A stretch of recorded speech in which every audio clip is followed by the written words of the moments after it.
Liam Spencer hadn't slept in 3 nights. Not since Will's panicked, half-whispered confession a phone call that wasn't meant for him, but that Will had dialed by mistake, too shaken to notice. Liam only caught part of it. "Warehouse Luna, she had proof I didn't mean to before the line went dead." That was enough. Enough to crack something open. Luna's death wasn't sitting right with anyone, especially not Lee, but Liam wasn't just suspicious, he was certain. Will knew more, and someone was helping him cover it up. Liam dug deeper. He followed Luna's last known locations, talked to people she met in the days before her death, and then something twisted appeared, something he hadn't expected, hadn't wanted to believe. Luna had been in contact with someone powerful, someone orchestrating behind the curtain. And the name that kept coming up in whispers, in deleted texts, in faint electronic trace was Brooke Logan. It didn't make sense. Until it did. Luna had been manipulated. Not just by Will, but by Brooke, who never let go of grudges, who still blamed Taylor and Steffi for driving Ridge away. Brooke, who was always 10 steps ahead when she had a plan. Luna had been a pawn. A weapon. Unwitting or not, Liam wasn't sure. But the damage was real. And it was targeted. Steffi's family was in ruins. Taylor had disappeared from the public eye. Ridge had gone silent again.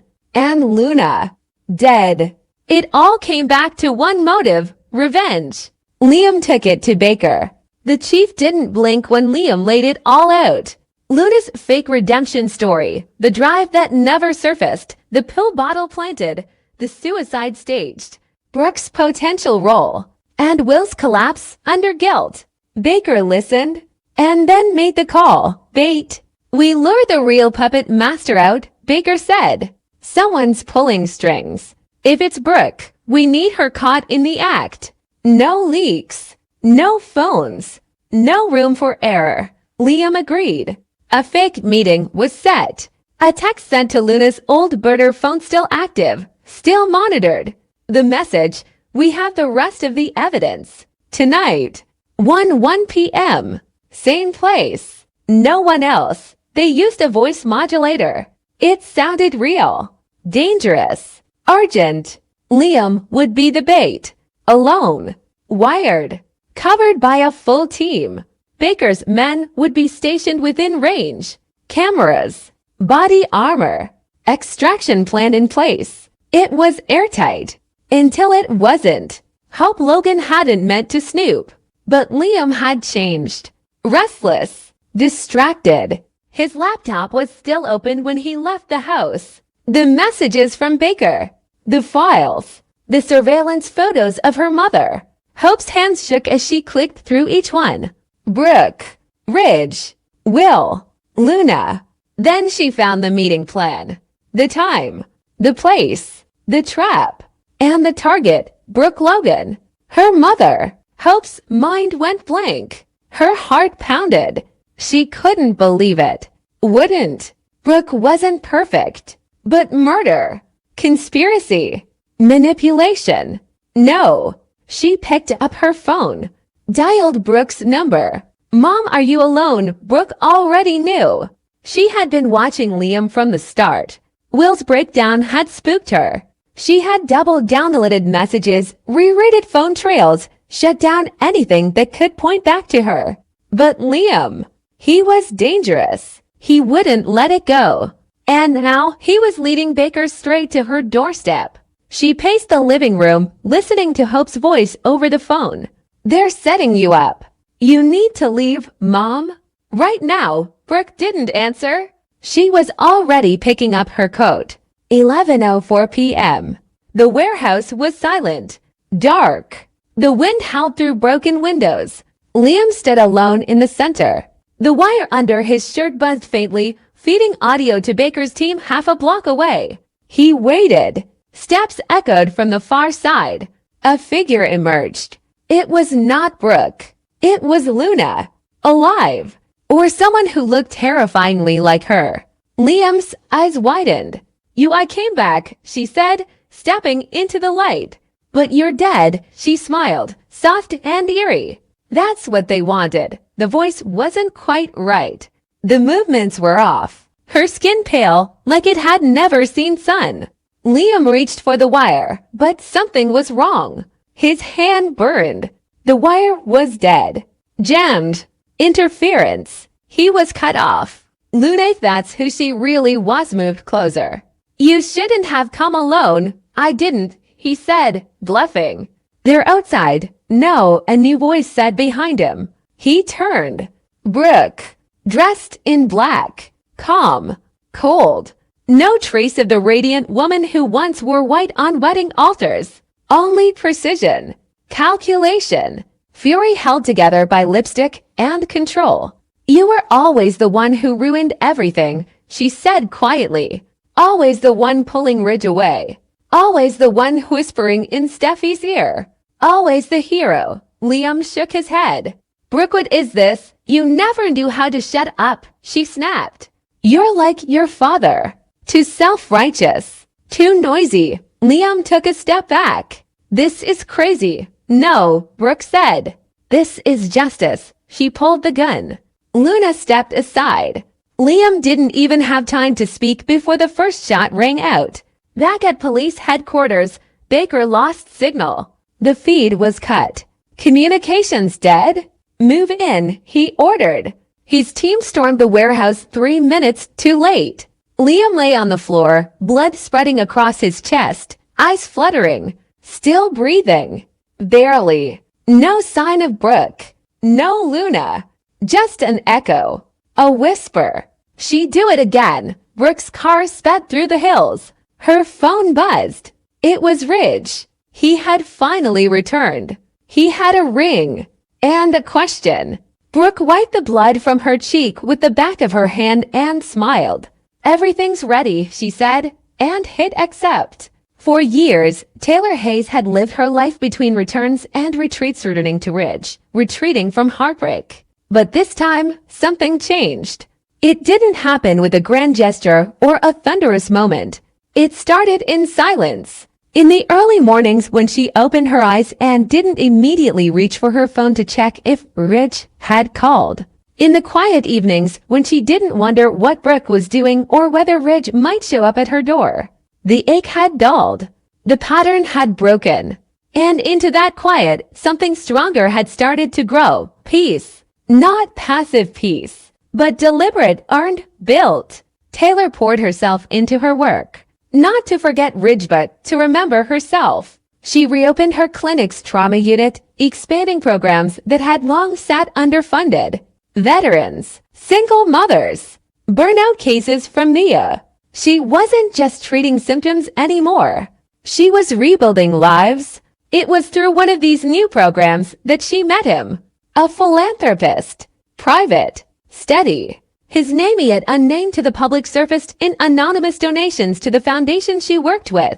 For months, Taylor didn't know who he was. Just a signature on a check. Then came a dinner gala. Low profile. Charity board only. He introduced himself not with flair or charm but with attentiveness. He'd followed her work. Read her research. Watched her speeches on post-crisis neurological behavior. She was caught off guard by his presence, but by the lack of pressure around it. No expectation. No drama. Just presence. He didn't flirt. He didn't chase. But he listened. Asked questions no one else did. About her goals. Her identity outside her title. Outside Ridge. Taylor found herself talking longer than she meant to.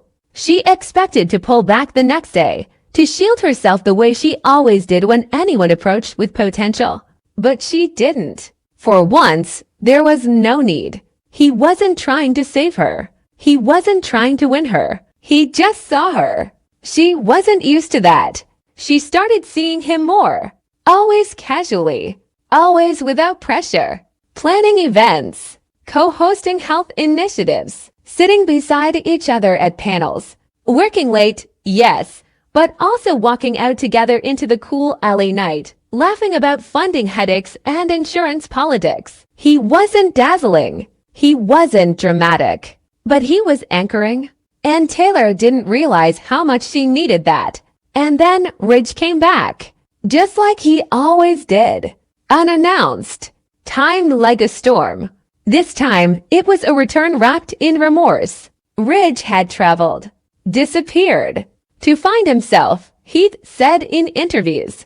But the moment his boots hit LA soil, they carried him straight to her door. He brought flowers, sincere eyes, the soft, withered tone of a man who'd seen too much and come back wanting familiarity. But what he found wasn't the woman he left behind. Taylor opened the door in scrubs, hair tied back, phone still in her hand scheduling trauma patients. Her eyes didn't light up. They stayed level, clear, focused. Ridge, she said, calm but not cold. He paused, clearly thrown off by her tone. He stepped in, expecting something. A hug, a collapse, a tearful reunion. But she didn't give him any of it. She didn't even sit down. I heard you were back, she said.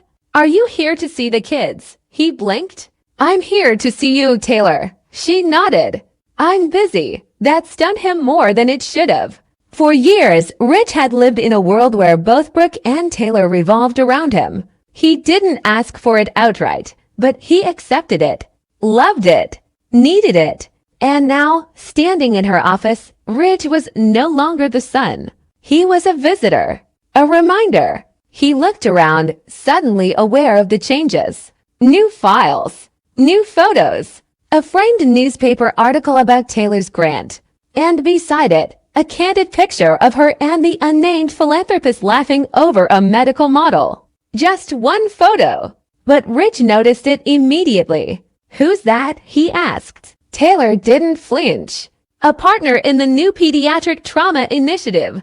Just a partner, Ridge pressed. Taylor smiled softly. Not evasively. Not teasing. Just with peace. Someone I work well with. Ridge sat down now, trying to collect himself. I've missed you. Taylor folded her arms. I know, but that doesn't change what I want. And what's that? I want a life that isn't paused every time you get lost. That landed hard. Ridge sat back. No arguments. No declarations. Just silence. For the first time, he saw Taylor not as someone waiting to be chosen but as someone who had already chosen herself. He didn't know what to do with that. She walked him out gently. No hostility. No open wounds. No maybe someday, just space. Real, definitive space. The producers didn't confirm anything publicly, but they didn't have to. Rumors swirled across the fanbase. Was Taylor finally getting a storyline that didn't end in heartbreak? Would the new philanthropist turn out to be someone with real staying power, another ghost in her rearview? Behind the scenes, scripts were shifting. Writers hinted at emotional maturity. A romance built on mutual respect, not recycled tension. Taylor would face a choice soon up between Ridge and someone else, a bit between the familiar pain of the past and the uncertain promise of something new. She wouldn't chase this time. She wouldn't beg. She would choose. On her terms. The audience was ready. Taylor Hayes wasn't just back. She was in control. No longer defined by Ridge's orbit. No longer a rebound, a rival, or a reset. She had become something stronger, a woman who had nothing left to prove, and everything ahead to live for.